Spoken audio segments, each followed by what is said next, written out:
Hello and welcome. I'm Veronica Adeka. Here is Fashion and Beauty Talks on Arise News. Join me as we chat about the latest in fashion news and beauty. Be sure to keep up with us as we stay on top of trends and key players within the industry and, of course, around the world.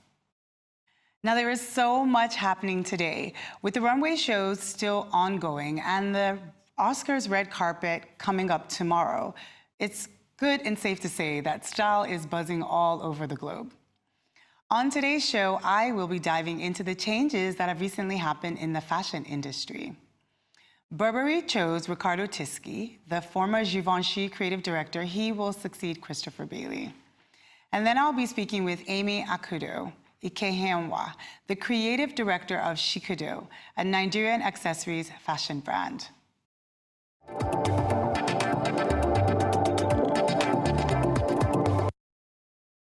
Riccardo was named by Burberry as the new chief creative officer, which of course is exciting news in fashion. And with every bit of excitement came surprise. Many people were really surprised by this change in this news because they expected the role to go to someone else. His arrival at the British fashion house, of course, is exciting because he brings with him a breath of fresh air in design and creation. He is distinctively different from his Burberry predecessor, Christopher Bailey, who dressed the Duchess of Cambridge, while Tisci has created Kim Kardashian's form-fitting wedding dress. He has also experienced heritage fashion houses, and he's known for reinventing its own code from what is original, which of course is really exciting. His work as Givenchy formerly associated the 50s and Audrey Hepburn. Of course, that's a great point to note. And with all of this that he has done, we know that we should expect so much more from him, as this move marks a new turning point for Burberry. Sometimes we ask ourselves, what can we expect? One of the things that I can definitely say is that his designs will not be an option when it comes to creating amazing pieces. His luxe streetwear attributed to the designer's most recent appointment. A Burberry statement today said that his skill in blending streetwear with high fashion is highly relevant to today's luxury consumer. Of course, we all know that his designs have been a big hit with celebrities like Beyoncé, Madonna, and Kate Blanchett. And we are looking to have more red carpet appearances from his creations now that he's moving over to Burberry. Paris Fashion Week is back, and of course, there's stunning pieces from the AW collections. Let's catch up on what's been showing when it comes to luxe shows. I'm about chronicling the modern women that I see and putting that energy and that attitude onto the recording timeline of fashion. Virgil Abloh told Vogue's Olivia Singer backstage at the Off-White show. His AW 18 collection was a mashup of streetwear and workwear, combining frothy evening gowns with modern athleisure. It's all here for you to see. Now, Rick Owens' runway depicted the lady padded drapings and opulent lumps forming on silhouettes. His autumn-winter 2018 offering was a wardrobe far more down-to-earth than his level of avant-garde. And all-time favorite Chloe was given a harder edge with a deep slash neckline, sculpted cutouts, and thick gold jewelry worn with sportive outerwear. You can definitely catch more as you follow along.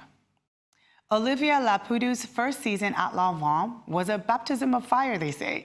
In his second collection for the house, he aimed straight for the future, enlisting American tech artist Krista Kim to collaborate on prints, backing it up with embroideries and a soundtrack inspired by the longer and shorter lines of Morse code. Oscars night will come and go, but a bona fide fashion moment on film is forever.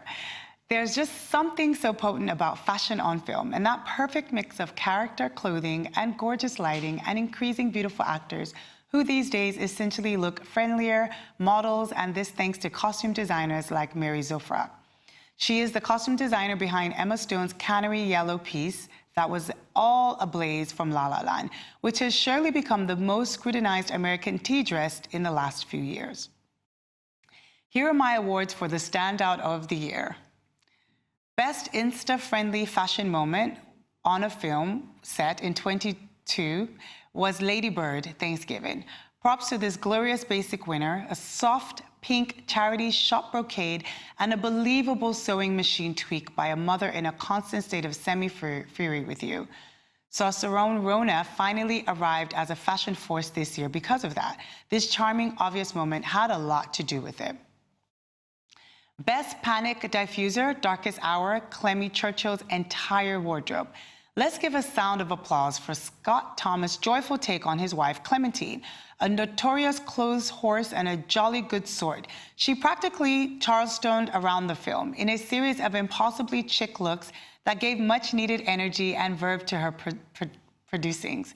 Her beautiful 1940s threads are a key reason Jacqueline Duran has been nominated for Best Costume for Film. Best I'm Going In dress, of course, is Girls Trip's Diane Airport Ensemble. Tiffany Haddish, nominated for Best Supporting Actress, nod for her hilarious turn on potty-mouthed Diane in the highly enjoyable Girls Trip. She has so many choice looks in that film, including that tiny Moschino club dress covered in dollar signs. Who can, of course, forget? It is now time for a short break, but when we return, I will be joined with Akudo.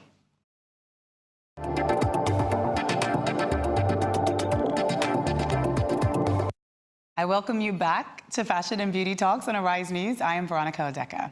Made in and around Lagos, Nigeria, Amy Akudo Ikehienwa puts a spin on local craftsmanship, textiles, and resources to create distinctive, eye-catching women's accessories.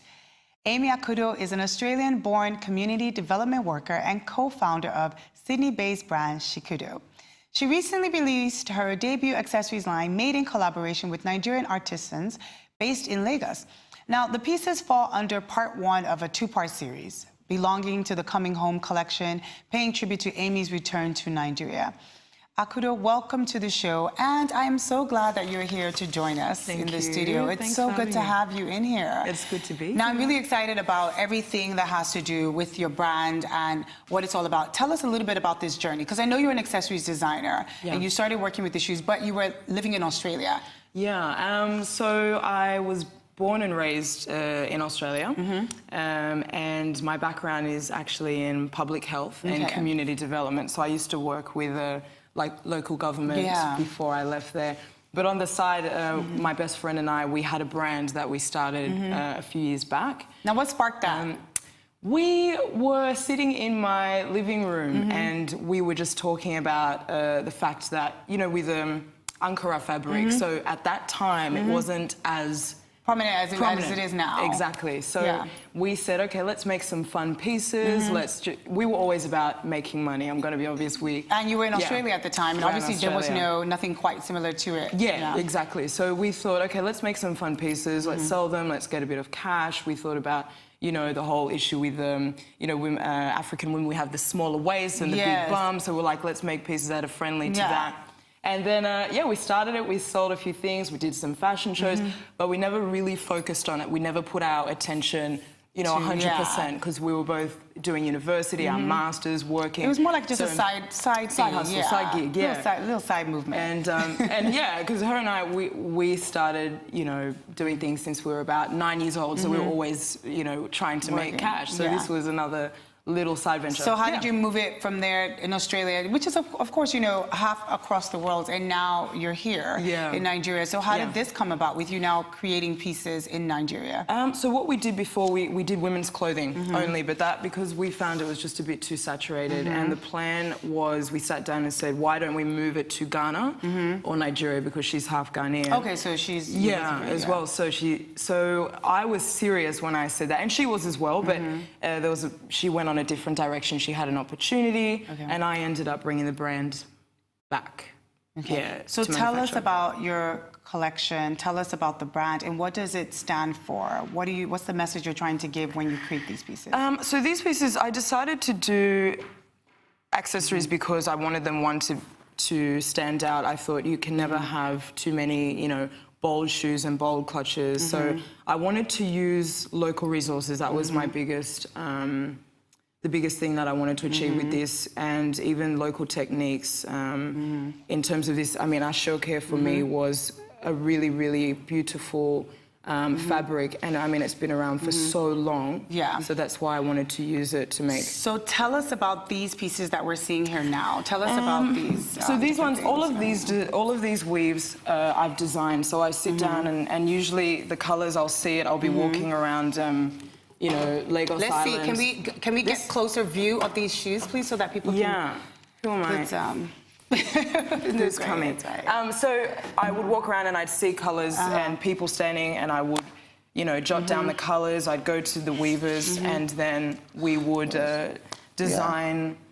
The weaves together. I'd sit down with them, we'd calculate it, make sure it fits on the loom. Yeah. So yeah, I mean, I started out in Oyo State, and then I was in Badagry, and then because of the distance, I moved it back to Lagos. Yeah. And how has it been so far, setting up and getting started, and people's reaction to these pieces? They're beautiful pieces, and they seem really comfortable. Thank you. I love the fact that they're really colorful, so it almost seems like it can go to anything, even if it's it kind of has its own edge and its own direction with it, so you can either use it to style up a piece or dress down a piece and add a bit of culture to a piece. Add a bit of, because some of them, you can dress it up and dress it down. You can do it with jeans and a white top. You can do it with traditional. It's been a really beautiful response. I have, like, a lot of people are like, oh, this is ashoke, because we're used to the ashoke we buy in the market. Exactly. So it's usually the navy blues and the reds and cream. So I must say that these are really, it's really soft. I must say, I definitely love the finishing.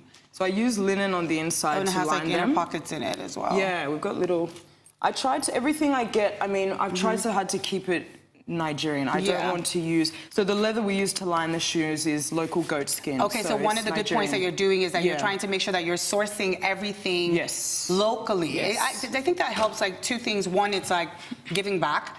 Creating jobs, and at the same time, it is truly by Nigeria, because you're trying to source and keep costs down so that it's reasonable price. I think that, I mean, some of the leather I use on one of the pairs of shoes, which I don't have here, it's not Nigerian leather, it's leftover leather. So a lot of the leather we receive is leather that hasn't been accepted. Yes. It's the, you know, the leftover I hear it's like the leather that we sent out and it has come back. Exactly. And now, and that's one type. And I use that because I don't mind, you know, using leftover leather. I think it's important.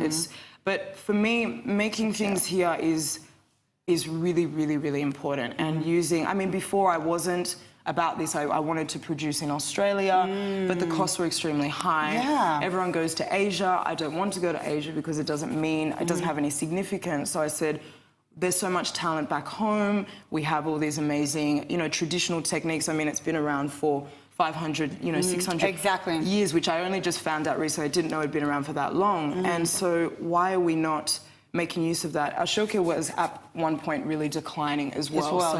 And, you know, damask is come in, and Ankara and lace. So hopefully that means with your brand, we can see more infused fabrics, I hope choices that you can kind of incorporate into, I mean, even if it's not in the footwear, then maybe like into the accessory, the bags and stuff. It's heavy, so I mean, wearing it is difficult. Like, I know Makio uses a lot of Adire, which is beautiful, so that brings, you know, people's attention to that. But this is heavyweight, but you can still use it for skirts. You can still, you know, you can infuse it in a way where it's actually relatable and wearable for people. Let's talk about the accessories, because, okay, so one of the things, you guys that are watching, that I absolutely loved, when she came in and I saw her earrings, and I kept saying, what was the first question I asked? I said, where did you get those? Where'd you get those?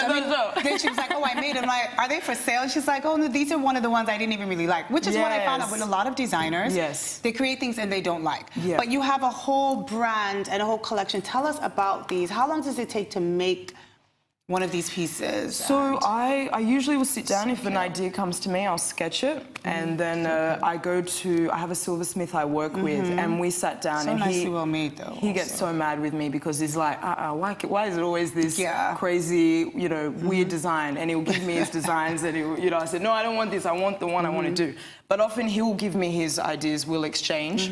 So it takes sometimes a week just to do 2 pairs. Oh, wow. Yeah, so I always, because sometimes I'm very finicky. I'm very much, if it's not correct, I'll have to change it and do it again. So everything I do is make to order. Okay, so I was going to say, so it's either made to order and usually like one-off. So 2 people will not necessarily have the exact same. With the Ashoke stuff, no, I can make as many, but it's just that no two weaves will ever be the same. So you might have, you know, this orange strip is here, and then on the next shoe it might be here. Another part. And that's just me trying to save ashoke. I don't want to waste. I try my best to, And making a lot of stock is also wasteful because I was about to even make a whole bunch of the mules, and I'm finding people are loving these two So it's good to kind of get the feedback response, and that kind of helps to drive your direction as a designer and your creative element sometimes. And I noticed that you mentioned earlier something about like empowerment. Now you mentioned that you do have a lot of male staff, and you kind of want to empower and incorporate more women into the field. Why is that so important to you?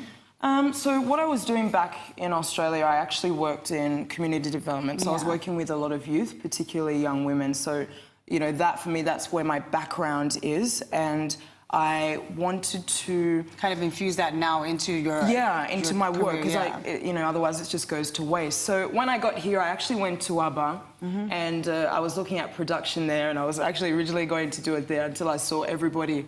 There's too much happening. It's, you know, it's amazing, but it's for me, it's not for me yet. So I saw a lot of the men there, and I'm like, where are all the women workers? You know, and I realized, shoe, bags, even with the silvers, it's predominantly It's a dominated area by men alone. Exactly, and weaving as well with men, but there are women who do it, but you know, so that's dying out a bit more. So I'm trying to figure out ways, okay, maybe I can work with women, start training some up who want, not just by force, but who want to have an extra skill, diversify.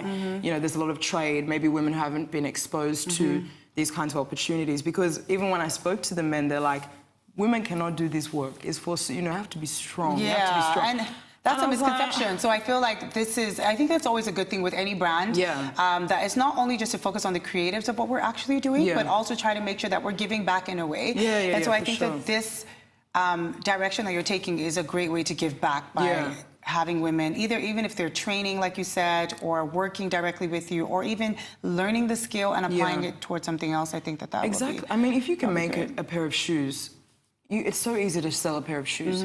You can sell, everyone needs shoes. Everyone. You know? And as well with food and things like this, but you can still, you can always have something to fall back on. So that for me, and it's not, I'm not trying to do this, you know, charitable, it's really just creating jobs so people can, you know, finance themselves, look after themselves. And it's something that I know how to do in terms of training and community work, so why not, bring it in. So Well, that's really good to know. So we're going to definitely continue this conversation. It's time now for a really short break, but I want you guys to stay tuned because we're going to continue talking to Akudo.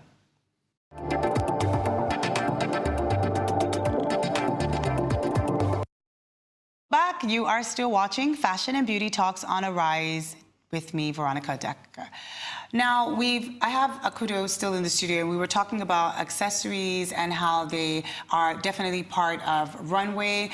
They represent a whole collection. When designers are really trying to, you know, give their point of view, accessories play a really big part. And I know that as an accessory designer, not only with the shoes, also with the earrings and sometimes necklaces and all of that stuff, it's really key. You know, I want to get your feedback as a designer. How is it with collaborations? What do you feel about that kind of movement with collaborations with mainstream designers? I think collaborations are really, really important. I love them, and I've already got in my head people I want to work with, but why it's important is because, again, it's that whole thing of sustainability. You know, you're working with others, you're using the same materials as well. Different ideas as well. It opens up the opportunity for them to promote, you know, what they're doing, you to promote what you're doing.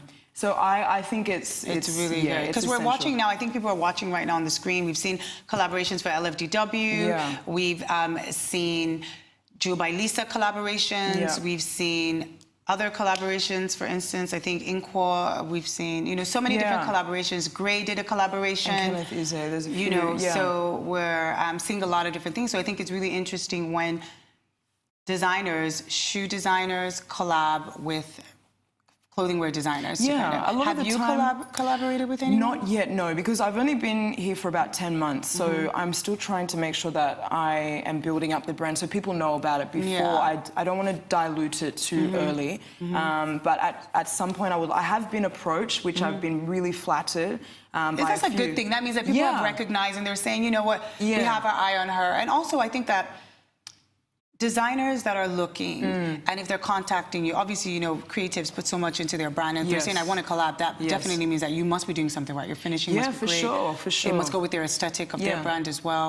And I think you know, a lot of the times it's just they need something for, say, for example, I really respected a lot of the designers at Lagos Fashion and Design Week who were creating shoes for that actual show, like Maxi Viv, you know, he had, I think even, you know, Lisa Falawiyo did the same. Greg did as well. And I was really, even as much as I was looking at the actual, you know, garments, I was really concentrated on the shoes because that can make or break the outfit. So if you just go and grab a pair of shoes from, you know, I don't know, it ruins it. It can really, because you know what, people talk about that all the time when they're on the runway and they're saying, those shoes, you know, it doesn't even tell the proper story because and it's a waste. You've done all this work and then you just have the shoes broken it. And for me, that's why shoes are huge. Like they are so necessary to ending and complementing the outfit, and bags as well. Exactly. So I've seen a lot of innovative styles by a lot, and I'm really, really impressed by the designers we have here, and they are getting together and collaborating. And even it's not just with fellow